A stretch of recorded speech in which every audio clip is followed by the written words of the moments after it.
বিজ্ঞানীরা স্বর্গের প্রমাণ পাননি ও স্বীকারও করেননি। তারা মস্তিষ্ক নিয়ে গবেষণা করেন, আত্মা নয়। কেউ কেউ বলেন চেতনা শুধু রসায়ন, অন্যরা বলেন কিছু একটা বাকি থাকে।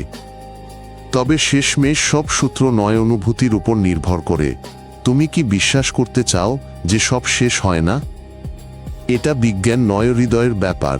হয়তো স্বর্গ নেই, কিন্তু স্বর্গের ধারণা আমাদের বাঁচতে সাহায্য করে। আমরা প্রিয়জন হারাই, তখন মনে হয় এটা চিরদিনের নয়। আমরা কষ্ট পাই আর আশা করি পরে সব সহজ হবে। স্বর্গ কাল্পনিক হলেও এর প্রয়োজন আছে, কারণ এটি শক্তি যোগায়, কারণ এটি জীবনকে ভয়ের বদলে অর্থপূর্ণ করে তোলে। আর এখানেই এর আসল শক্তি।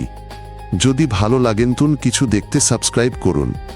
আমাদের এখানে সব সংক্ষিপ্ত ও কাজের কথা।